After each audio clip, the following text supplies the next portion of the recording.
Welcome back. We are doing our very first episode of Hidden Gems, Hidden Series, Hidden Gems, where I take y'all into the little secrets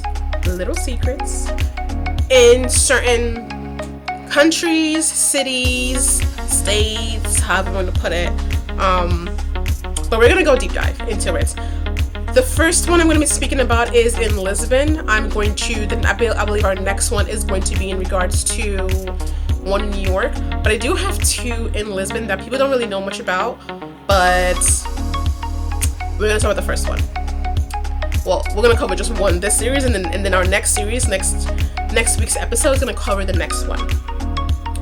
So this very first one is not really hidden anymore. I don't like it to a certain degree.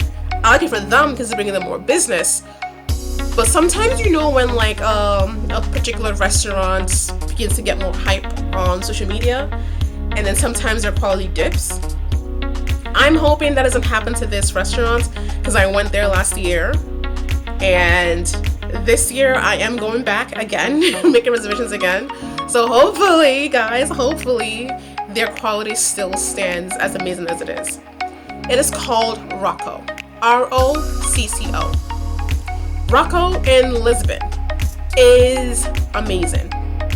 We're going to talk about three criteria from them, right? Their food, drinks, the decor in there, and also like the ambiance to a certain degree, right? How I was treated. So, first up, food and drinks. A little bit of history of Rocco. Let me start with that. When I was there, one of the bartenders was telling me a history about it, that it was the location they're in right now was from an old radio station, and so a lot of the design concepts there it's kind of in homage to it.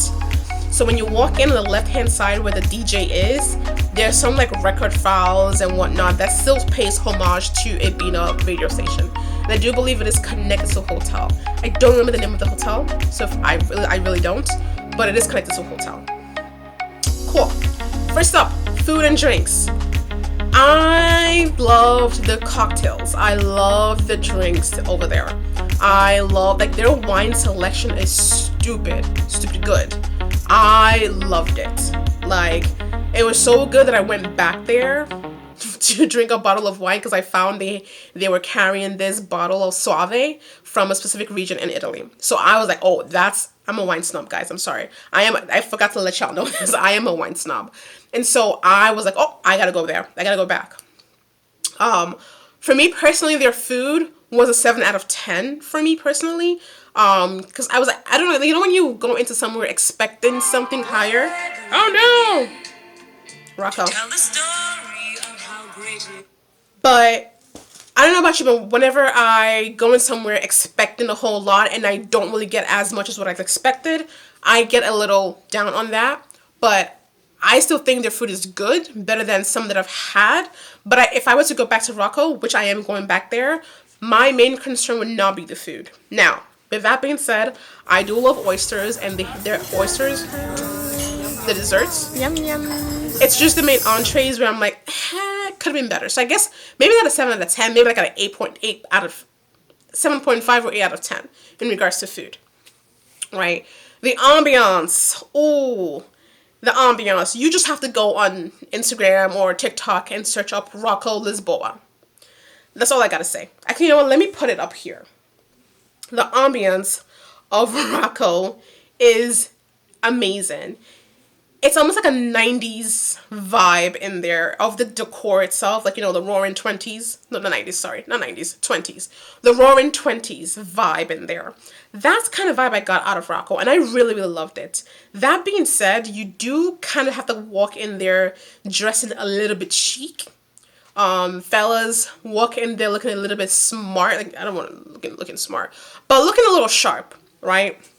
You don't want to walk in there after you spent the entire day walking down the streets of Lisbon trying to explore here, there, the Palace de Lamb. You don't want to come in there feeling all sweaty. You really want to go back, refresh yourself, and go into that restaurant looking clean, cut, and ready for whatever.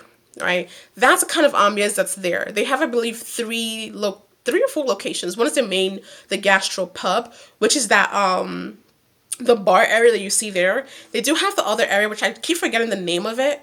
But you can those I think you kind of walk in. You can reserve it, but I think those are your first come first serve kind of seating. And then you have the dining table area.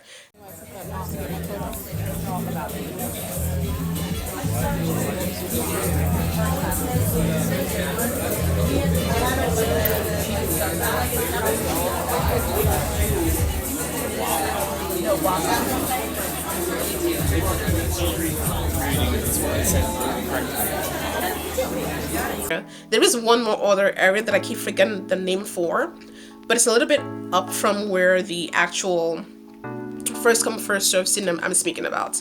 It is a very, very cool place.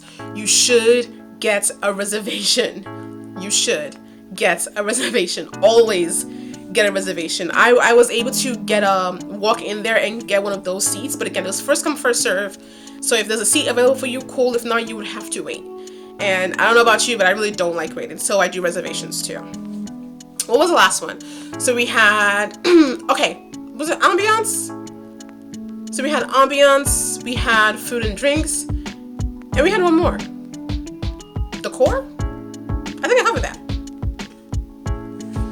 So I had to pause for a second and think about what exactly I spoke about, but I realized we covered all 3. Food and drinks, the decor, which I said, the roaring 20s kind of vibe with the different seating types, and also the ambience.